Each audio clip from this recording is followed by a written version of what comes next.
Hello, Giants fans, and welcome to a new edition of the Valentine's Views podcast here on YouTube. Please like, share, and subscribe to support the channel. Lots going on with your New York Giants these days. Hard Knocks wrapped up on Tuesday night.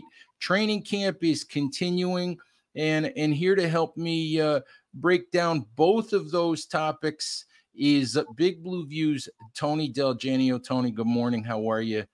Thanks for hopping on. Good morning, Ed. I'm doing just fine. So, Hard Knocks, as we sort of anticipated, or at least as I sort of anticipated, Hard Knocks wasn't the most exciting, revealing episode on Tuesday night. We did learn a couple things. We did learn that the Giants did have two offers to move up, or two offers to trade back from number 6, one from the Colts, one from the Jets. And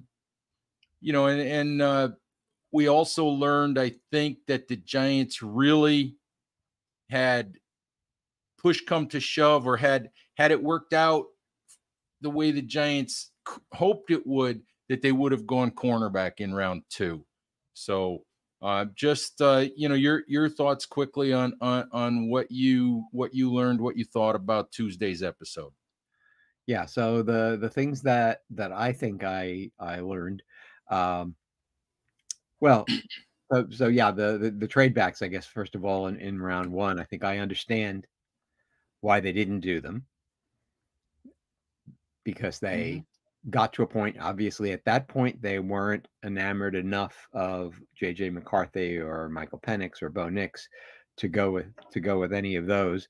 But it's been clear throughout Hard Knocks how much Dable loves Malik Neighbors, and it's also clear that they had a need there. And I have to say, with hindsight now, having watched training camp for a little while and OTAs and so on, Malik Neighbors just looks great from what I can see.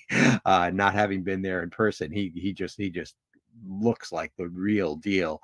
And so you see the potential that he offers to the Giants offense, and I can understand completely why they wouldn't do the trade backs in that situation.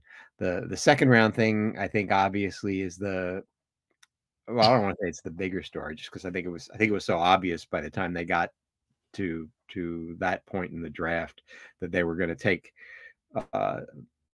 from what you see, that they were going to take Neighbors and that they were going to be happy doing it.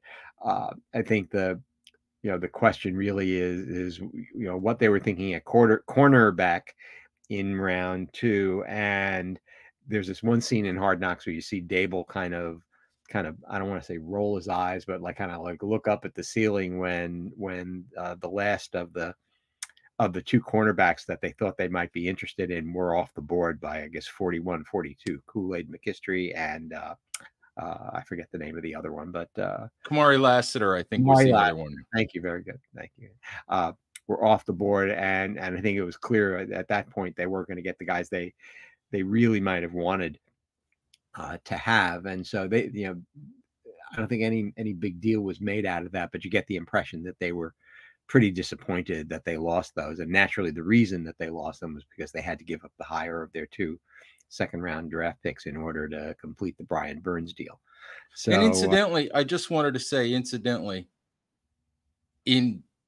I think they would do that 100 times out of 100 with the opportunity to get, to get Brian Burns. I know I would, because nobody knows what those cornerbacks are going to become. We already know what Brian Burns is, and what he might be. So I think you make that trade 100 times out of 100.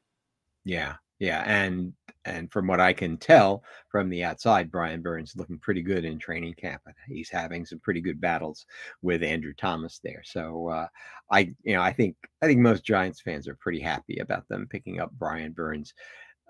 It just leaves this question of who CB2 is going to be.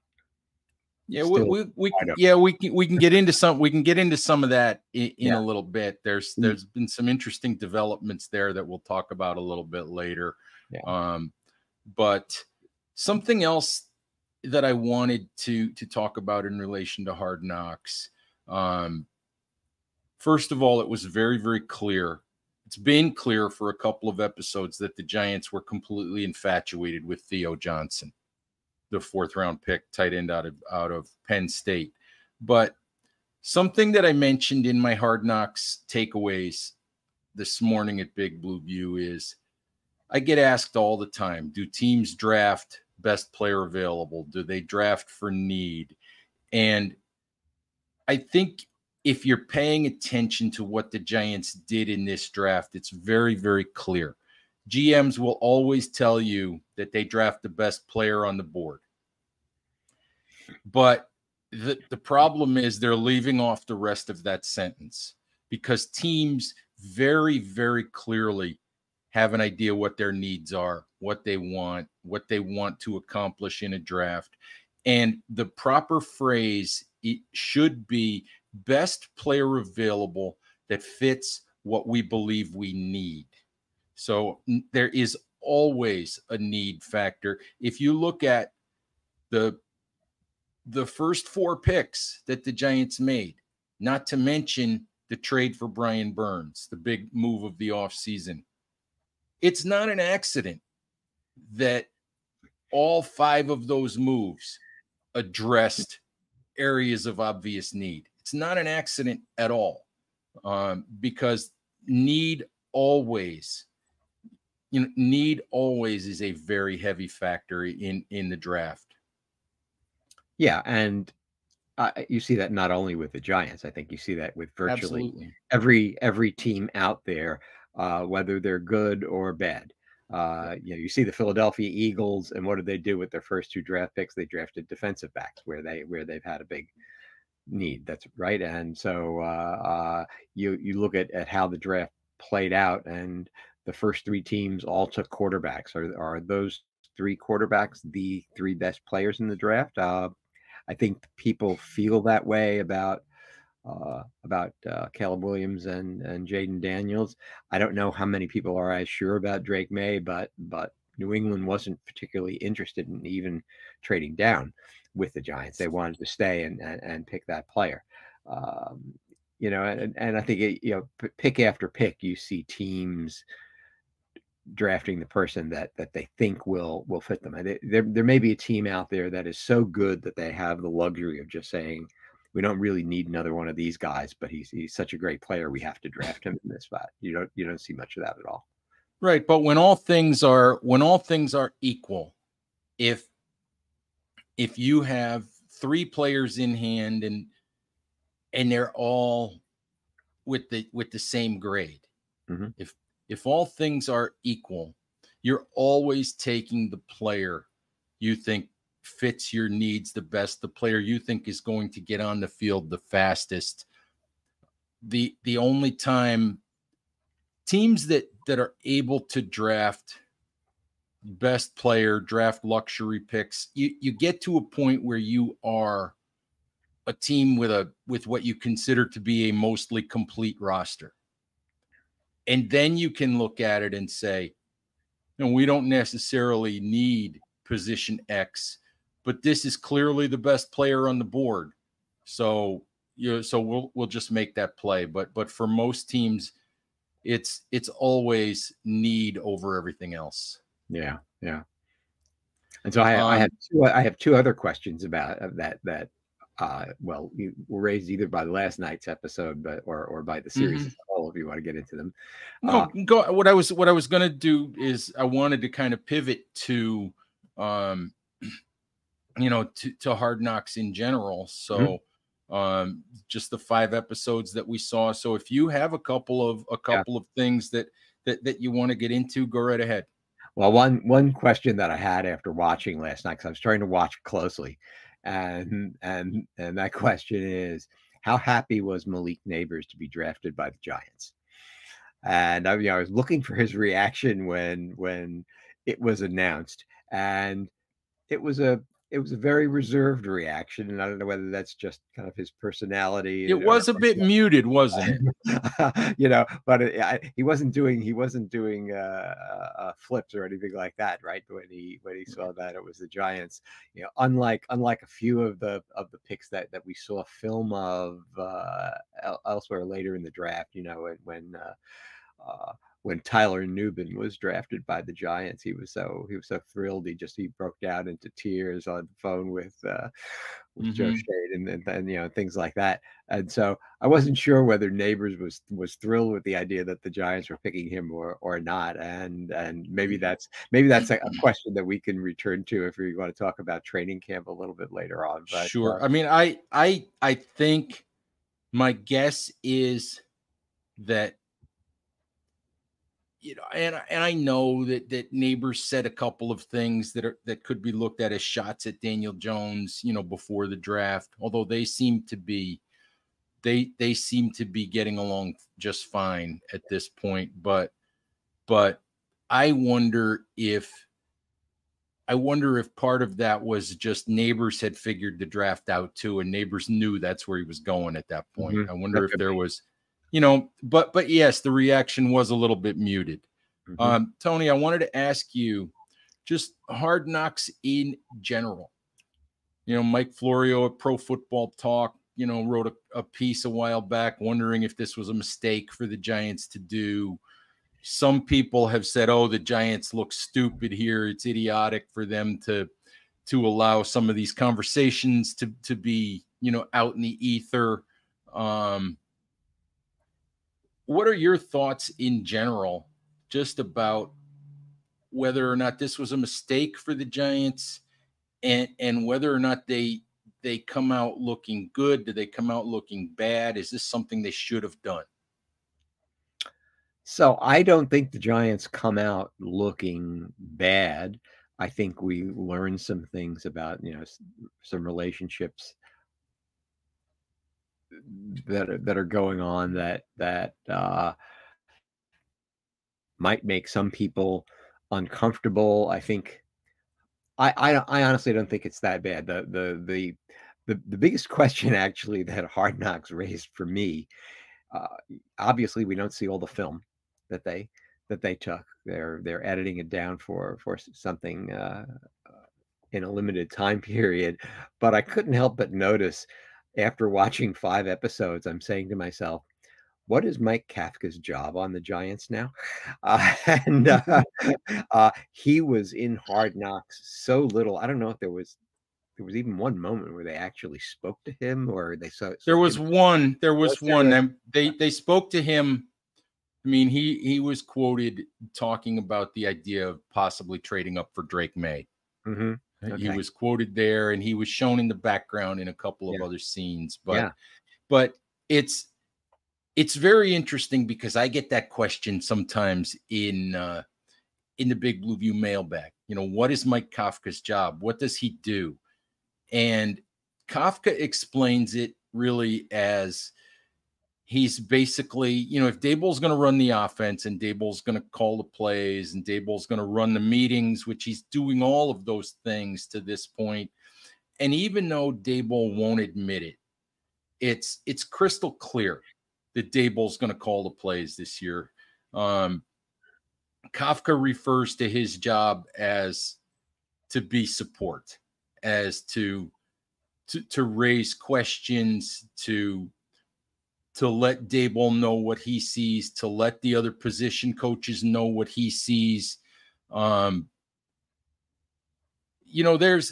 no question that, in my mind anyway, Mike Kafka would have moved on this offseason if he could have.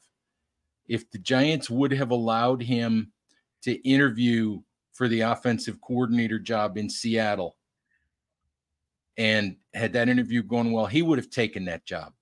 There's no question that this is that it's a backward step for Kafka because he's not running the offensive meetings. He's not calling the plays. But, so like I said, I think he looks at it as support. He watches, he's on the headset. I think it's his job to say, to let people know what he sees. But this is Brian Daboll's offense. It Mhm. always really has been Brian Daboll's offense, which is why, it was never really, Mike Kafka's offense that that he brought from Kansas City. It was always Kafka putting his twist on Brian Daboll's offense. Mhm. So it's a step backward for Kafka. There's no doubt about that. Yeah. And I believe that this is his last year with the Giants. I think he's going to move on after this year. But that's how he describes his job. I don't see him work with position groups during training camp. I don't see him specifically work with quarterbacks. During 11 on 11 drills the other day, Daboll was pacing up and down the sidelines, calling plays, interacting with people.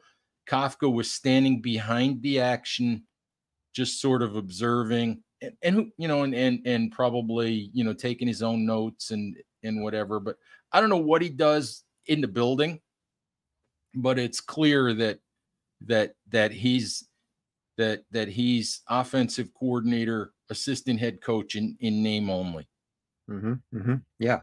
Which raises the question of why Dable didn't let him go to Seattle if he was going to get the job there. But Honestly, if I can interject my 2 cents on that, I largely think, and this is me without any inside information, I think a big chunk of that was about appearances, to be honest with you. I really do.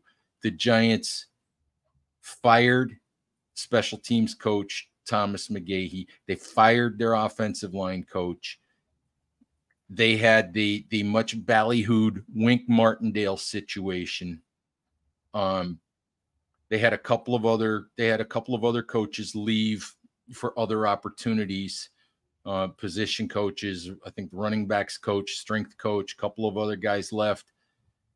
I think that it would have looked really bad for Brian Daboll to lose all three coordinators, to lose so many position coaches. I mean, it doesn't look great to begin with, but I think the optics are better for the Giants and for Daboll if he keeps Mike Kafka in the building. And it's not like they don't get along.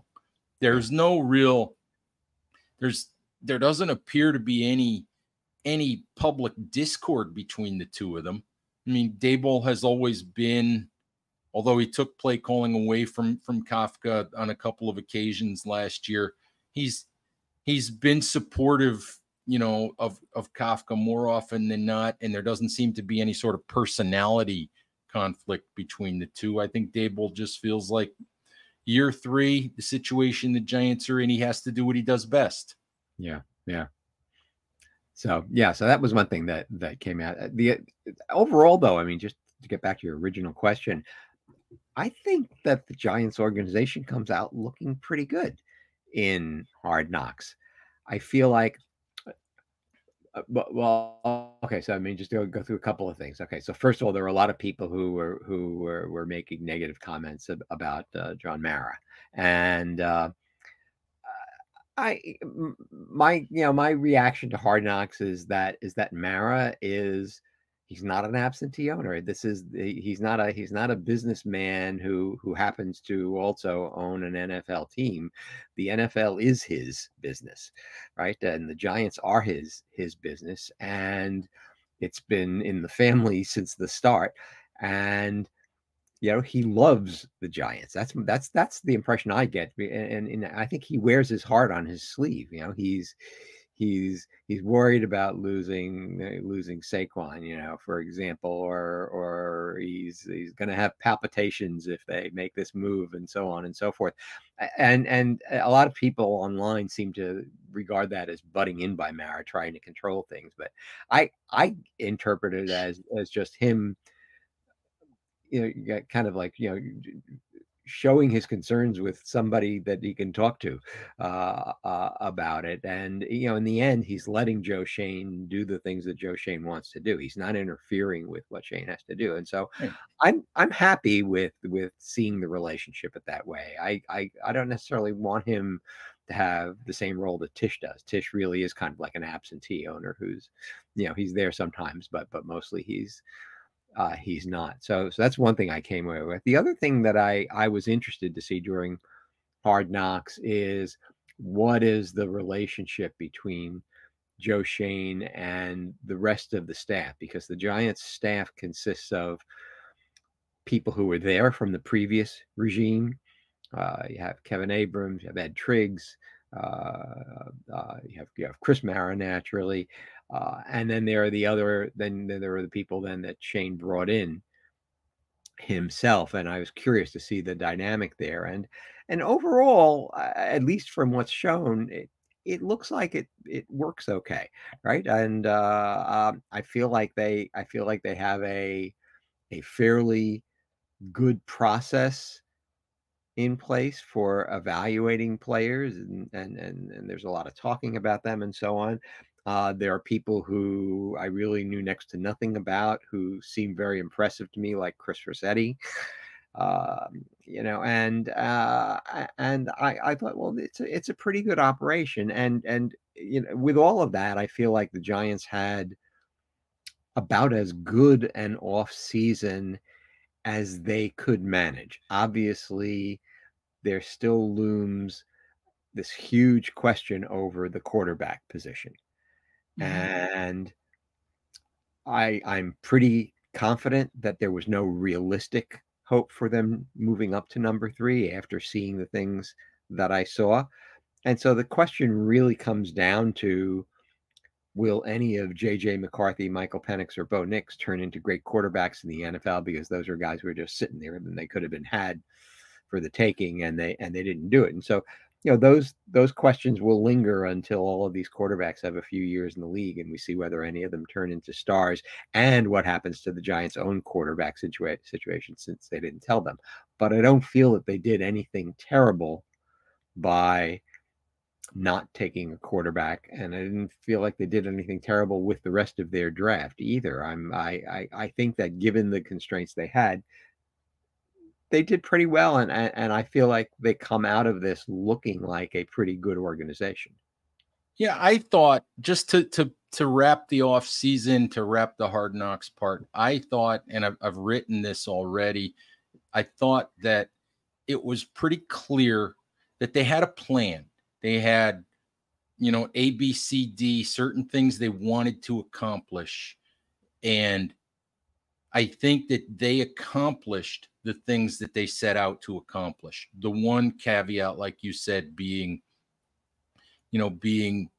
they didn't get the long-term quarterback. They just didn't feel good about what their options were, at that point. But I thought I think you can nitpick the plan. You can nitpick that if that's what you want to do. If you're predisposed to not like Joe Shane's work, you'll find reasons in Hard Knocks not to like it. But if you didn't like the offseason plan, you're not going to like what you saw. You're not going to like the results. But I thought they had a plan. They accomplished the plan, to the extent of everything except the quarterback, which is the big question that they'll have to answer sooner or later. And they know that. They obviously know that just from the time and the consideration they put into it this offseason. They know it.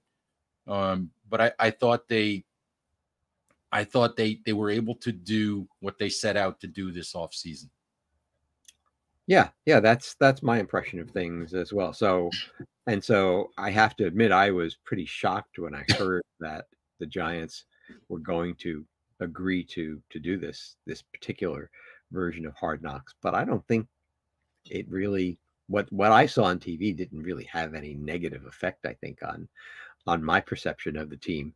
And it actually had some positive impact on my perception. I feel like they have a lot of talented people in that building thinking about things. I do as well. Tony, let's switch gears here and let's do something a little bit different. The Giants are obviously in the middle of training camp. I've been there most days, not every day. That will continue to be the case.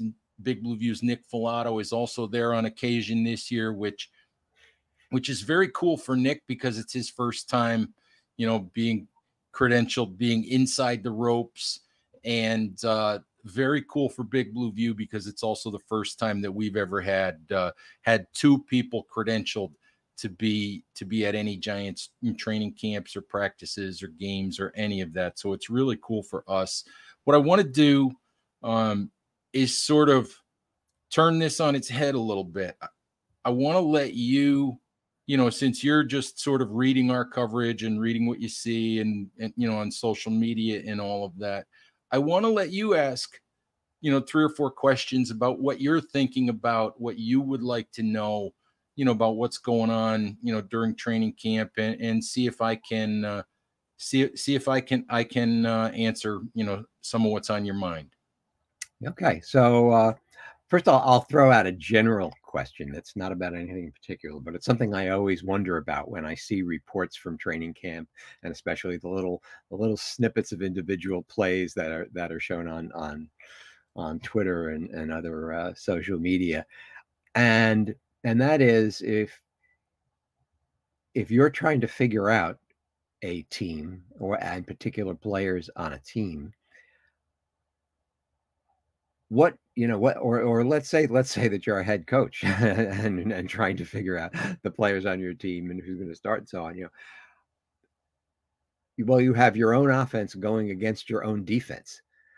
What constitutes a good outcome on any day of training camp? So if the defense is dominating the offense, as I gather they did yesterday, at least Daniel Jones did not have a good day yesterday. It sounded like, and well, does that make you feel good about the defense, or does it just make you feel bad about the offense? And if the opposite is happening and the offense is roasting the defense all game, then what constitutes a good outcome for both sides?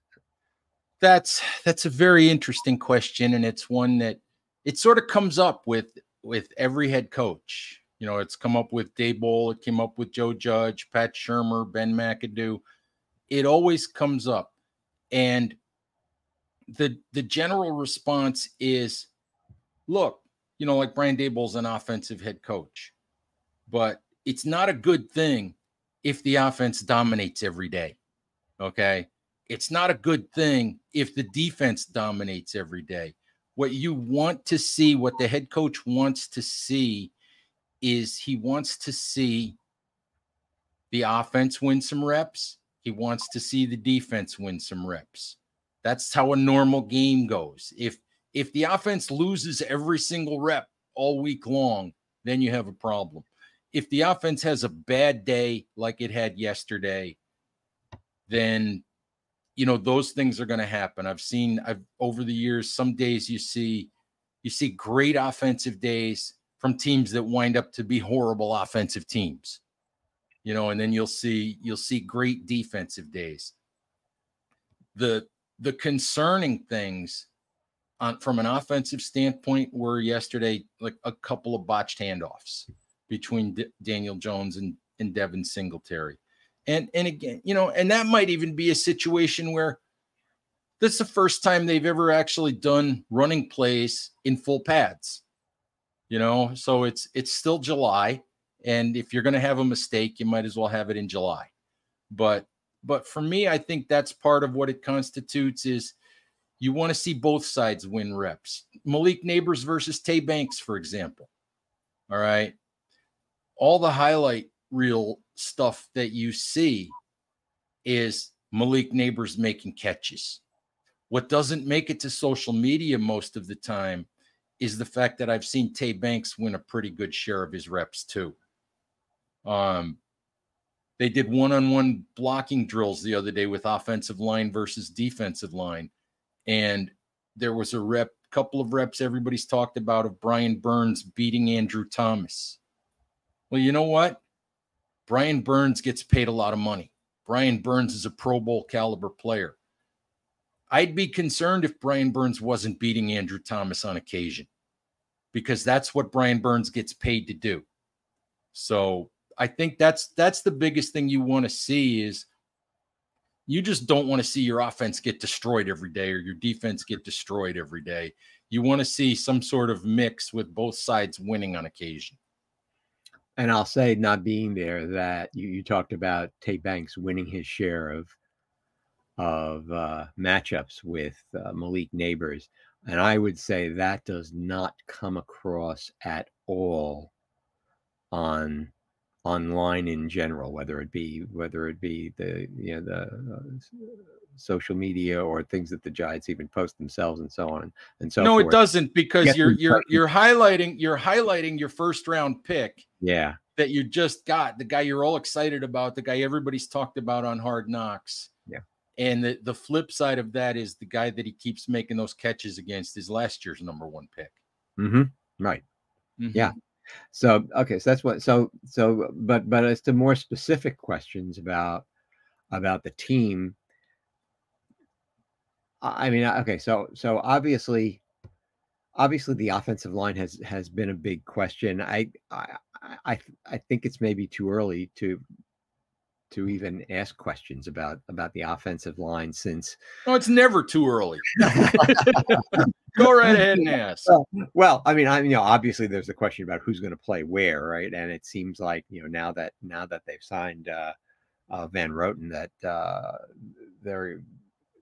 it seems like it makes sense to put him at right guard and keep Illuminor at right tackle, and then move Runyon back to left guard, which is where earlier on he had said he was most comfortable playing, although he said later on that he wants to settle on a position and just keep playing there. But it looks to me like they, in principle, could have their offensive line and the positions actually set, that Evan Neal is now in a position of having to show that he deserves to be under consideration for playing, and barring that, those five guys are the five you're going to see, and they're going to be settled into the positions they're going to be. I don't know whether that's true or not.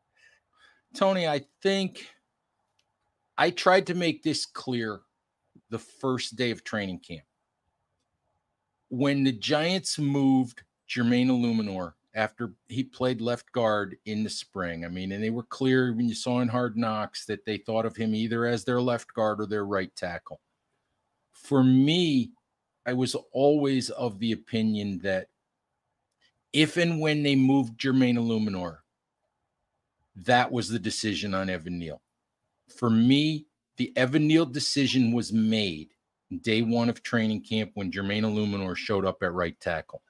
They were not ever, in my view, going to move Jermaine Illuminor to right tackle and say, oh, we'll let you practice over there at right tackle for 4 or 5 days. And then when Evan Neal comes back, you're going back to left guard. They weren't going to do that, because that would have been counterproductive for Jermaine Illuminor, his acclimation to left guard, his acclimation to getting used to playing next to Andrew Thomas.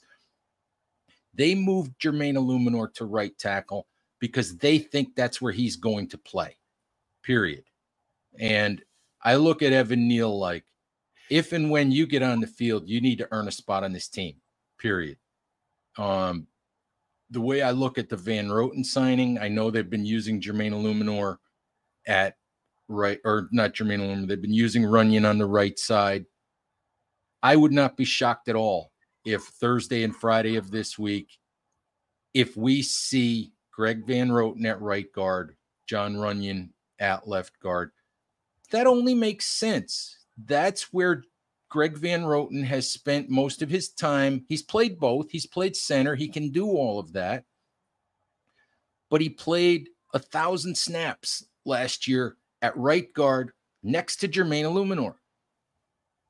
It makes no sense for the Giants to put him over on the left side when he's already got a working relationship established with Jermaine Illuminor. If Illuminor is going to be your right tackle, it makes perfect sense for Greg Van Roten to be your right guard. Whether John Runyon is better at right or left, we can debate that. He can play both. He won't be thrilled about having to switch, but the Giants sort of previewed that on Tuesday anyway, because Runyon spent some time at left guard not on Wednesday, on Tuesday which is the first time we've seen it. Mhm. But I think you're right. I think if Greg Van Roten is ready to play, if he's in shape, if he's, if he's ready to go, I think that's your offensive line. It's Andrew Thomas, it's John Runyon at the left guard, John Michael Schmitz, Greg Van Roten, Jermaine Illuminor. I think it's in place, even though we haven't seen it together yet for a single snap. Yeah, that's certainly, as soon as I heard that they signed Van Roten, even before they signed Van Roten, I said, well, it would make a lot of sense to sign Van Roten, because then they could just do this. I will say this. I am a little concerned about John Michael Schmitz. Okay. Mhm. He's missing time. He's missing practice time with a shoulder injury.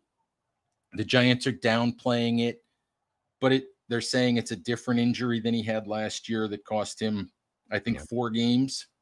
But it's the same shoulder. Yeah. And he's missing multiple practices.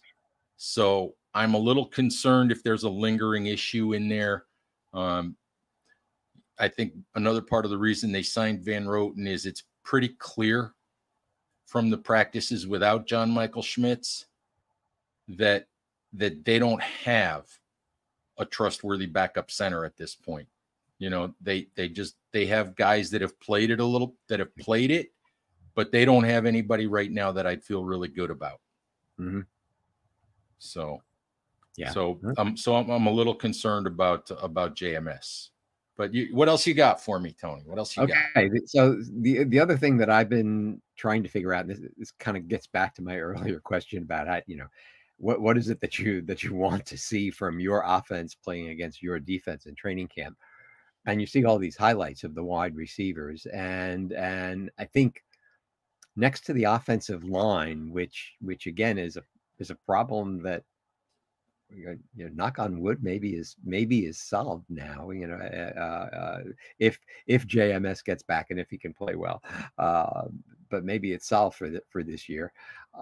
The thing that I think worries me, I shouldn't say the most, but one thing that worries me still a lot is the cornerback situation. Really, the defensive backfield in general, but the cornerback situation in particular, and who CB2 actually is going to be, and is that person in camp yet, or do the Giants really have to go out and sign one of the veteran free agents? I think we saw from Hard Knocks on Tuesday, we saw that the Giants recognized the cornerback situation as a need. I think that we also saw in free agency there were a lot of guys that they were connected to, a lot of bigger name guys, Tre'Davious White being one, a couple of guys they were connected to. For me, really interesting cornerback development on Tuesday. And I don't know, we'll have to watch this one. I don't know if this was just a case of, there are a lot of days where they back down on guys a little bit in terms of their number of reps. Okay, for a certain day, a guy will have an easy day every so often. But very interesting for me on Tuesday, Nick McLeod, who's been in the slot all camp, all spring. Nick McLeod was CB2 on the outside. Drew Phillips, who's really coming on, and Isaiah Simmons, who, I don't know how the guy does it, but this dude, Isaiah Simmons, got matched up on Monday in a one-on-one deep route against Darius Slayton. And he ran step for step with this guy for 40 yards and wound up batting a pass away. I don't know how the guy does it at 6'4", 240, but he looks like a capable slot guy. So I think I'm interested to see if that was a one-off, if that was a one-off, just a back down on Cordell Flott day, or if that's an admission that, hey, Drew Phillips is coming on, he seems to be getting more and more first team reps. He seems to be getting more and more comfortable. You know, we have to make sure we can get Drew Phillips on the field, which means maybe we need to push McLeod outside. So I'm interested to see if that continues, because, you know, I like Cordale Flott. He's still the third youngest player on this team. I think he's a decent player, but he's still a 177-pound toothpick. And I worry about him holding up both in run support and being able to handle, you know, some of these bigger, stronger guys on the outside. Mm-hmm. So yeah. The other thing, I just wanted to say one more thing. Tyler Nubin, if you want to talk about defensive backs, Tyler Nubin hasn't practiced since the first day of camp.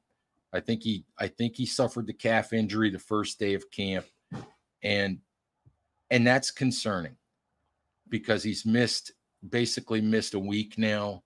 And listening to Drew Phillips talk the other day, Phillips is beginning to make more plays. He's beginning to see things, but he said, everything is still going really, really fast for me.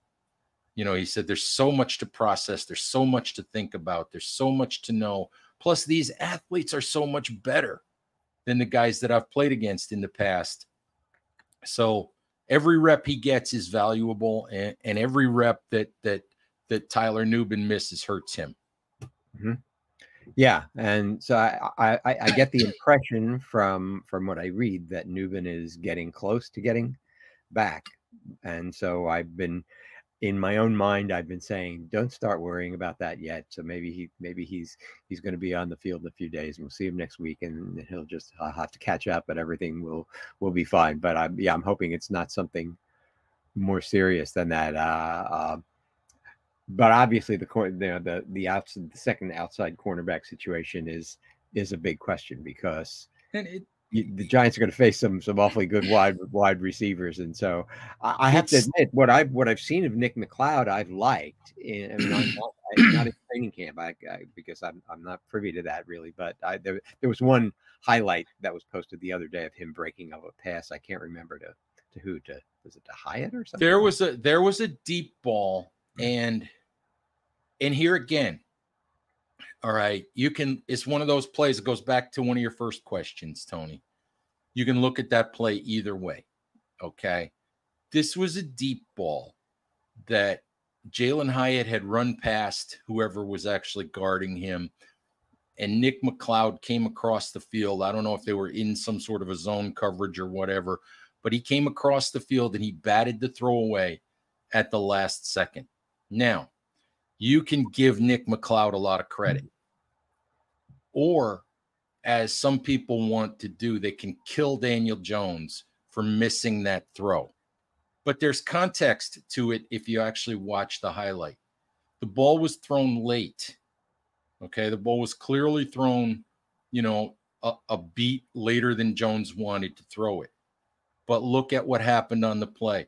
Kayvon Thibodeau was in the backfield. All right. Daniel Jones had to step up, step around Kayvon Thibodeau, reset himself, and then throw the ball.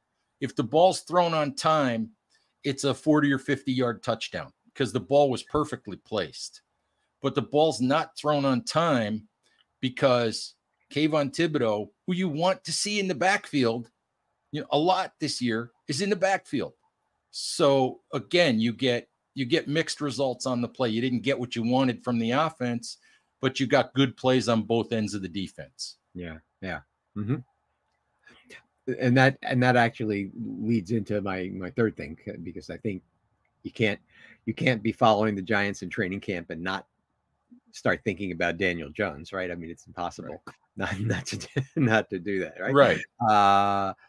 Yeah, and again, there's this sense from the outside that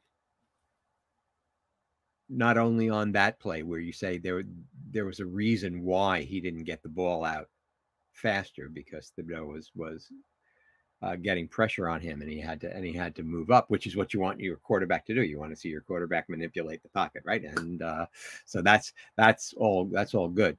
But you do get the sense from the outside, from the clips that are shown, that he's fairly consistently underthrowing his receivers on these deep balls. And is that an impression that you're getting too?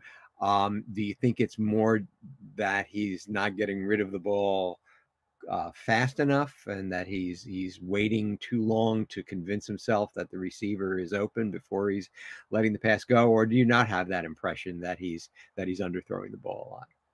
I have the impression that Daniel Jones has been inconsistent. Okay, what I will say, he missed a deep ball to Malik Neighbors that was a step short. Okay, it was probably a step short, but I actually looked at the highlight of that play. The ball was thrown 55 yards in the air. Okay, it was one step off of where it should be. If he throws it another yard, it's perfectly thrown. You know, and again, it's 55 yards in the air. So it is what it is. I mean, he missed Wan'Dale Robinson on a deep ball the other day that he overthrew. He's missed a few throws, but he's also had some beautifully thrown intermediate balls, some beautifully thrown deep balls. I look at it like this. I think the guy's still 8 months off surgery for a torn ACL. The positive thing is it's still July. He's on the field every day. He's taken every rep. They haven't had to limit him at all. They haven't had to say, stand in the pocket, don't run around. They've done some designed quarterback run with him. He's gotten out of the pocket and run sometimes, which is also funny in front of fans because everybody knows the Jones situation. Every time he takes off, there are audible gasps from the fans behind us, like, oh my God, don't do that. You know, but I take it as a positive that he's out there every day, taking every rep, that he's looking, you know, that he's moving around well. He's missed some throws. He made some great throws. I had a practice the other day where, you know, they do these 11-on-11 periods and they take 4, 5, 6 reps. And then the second team comes in and then the third team comes in. And Jones, the first couple periods, he was all over the place. And the second couple of periods when he was out there on the field, he was on target like 8 times in a row. So I look at it like he's up and down. To me, he's not playing quarterback any differently than I'm used to Daniel Jones playing quarterback, especially at this time of year. You never know. One of the things we learned a couple of years ago is you never know what situation they're putting these guys in either. Are they putting them in a situation where Daboll is saying, I don't care what you see, you throw the ball to so-and-so on this play, you know, because we want to see what it looks like. Are they putting them in 3rd and long every down? Are they putting them in situations where they're getting blitzed every down? You don't know. Because Dave's isn't going to tell us exactly what situation is coming up every single day. But for me, he's been inconsistent, you know, but I look at it like I said, like it's July, and the positive spin is if he's going to be inconsistent, let that happen now. And I think he's going to be the starting quarterback. So, I just think it's good that he's getting the regular work and that they're not having to baby him at all. Okay. All right. If I could ask, you got one more? Go for it. I've got one more. I'll give you a choice. Tyrone Tracy and Turbo Miller. Do you think they're both making the team? Oh, a week ago, because they look exciting. A week ago, I would have had questions about Turbo Miller. Right now, I think Tyrone Tracy has the inside track on being RB2. I really do. I think Tracy has the inside track on that. He's been getting some first team reps. For that matter, Turbo Miller got some first team reps on Tuesday as well. I think I fully understand why Miller has people excited. You see the speed on a few of the passes he's caught. He popped a run up the middle, I think Monday in pads where he got through the line and made kind of a jump cut to the outside and ended up with a big run. The speed is exciting. The speed is tantalizing. I think he could make this team. I don't know if the Giants will keep 3 or keep 4. I want to see what happens on kickoff return. I want to see what happens just in terms of especially Miller, who's played very little football the last couple of years, just in terms of executing his assignments, being able to block, being in the right place on pass routes, doing all the things that you need to do to be trusted. But I fully understand, why fans are excited about the guy, because the splash plays that he's making get your attention. Okay, if I could just throw one more out there. All right, go for it. IDL, besides Dexter Lawrence. Are you seeing anyone there who looks like they're making a positive impression? Dexter's big enough? Can't he just play all 3? He probably could. Can he just play all 3? Takes 3 guys to block him anyway. The short answer to your question is no. Nobody's really exciting me at all. Very interesting for me that Shane Bowen mentioned Ryder Anderson, way back on episode 1, early in the offseason of Hard Knocks. He mentioned Ryder Anderson. Ryder Anderson, former undrafted free agent, is very clearly a first-team defensive tackle with this team right now. It's Nunez Roches and Ryder Anderson, flanking Dexter Lawrence. That much is very clear.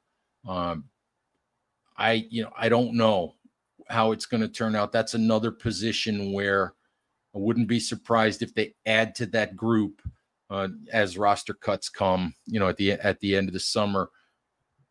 By the way, I've always considered myself a tall person. And I had one-on-one with Ryder Anderson the other day. The dude is like 6'7", and he's like a mountain.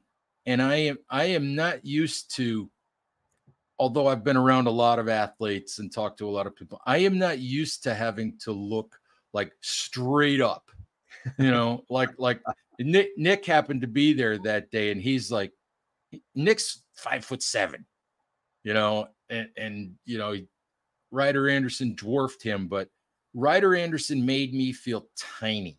And there's not a lot of people over the years that have actually made me feel tiny, and he's a monstrous guy. He's massive.